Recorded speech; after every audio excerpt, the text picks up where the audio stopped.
So a lot of my stitches, a lot of the ones that I use for the eyes or for the attaching the arms, I just do a knot stitch. So we're gonna thread your needle. You're gonna take both ends of your thread and you're gonna get them really lined up good at the end.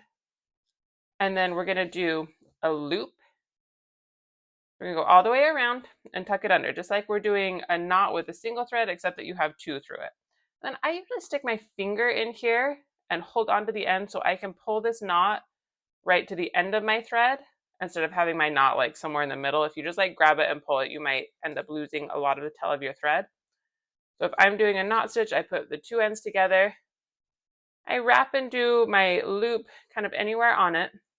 And then I hold the two ends with one finger and stick my other finger in that knot and just pull it till I get to where my fingers are and I can hold all of it, and then I pull it down. You can see I've got two knots almost in the same place. I'll do it one more time. So we're doing a loop knot just like normal. We're grabbing the two ends with one hand, sticking our finger in the hole from the other, just kind of walking it down to where our fingers are. Okay, if you're sewing, I would only be doing one knot. This is a lot of knots, so I'm just gonna pop it off. We're gonna start again. Okay, so I'm doing a loop knot, grabbing it, walking it to the end.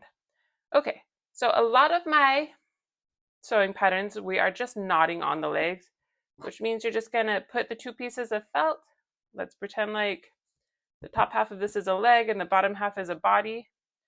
We're gonna go line up our pieces of felt. We're gonna go from the back side forward, and then you're gonna pull it almost to the end of your knot, but not all the way.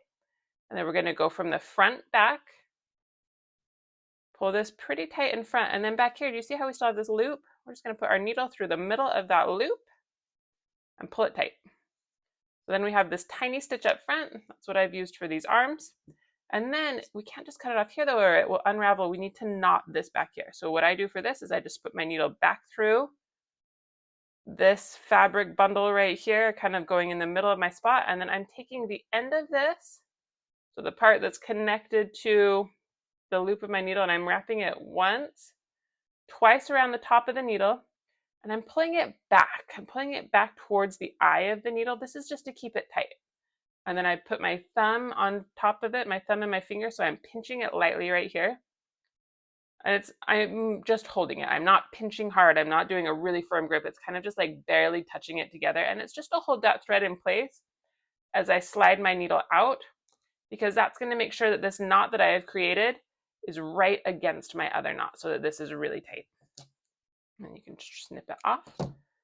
So we have a great tiny little knot stitch right there. Thank you so much for going through these tutorials with me. If you are interested in some beginner felt sewing crafts, be sure to check out my channel or my blog. My blog is slicespoon.com, and I have a whole bunch of these patterns. I just click and print. They've got the video walkthrough and a picture of the end. Great for beginners and just like a quick and easy and I think very fun craft. So thank you again.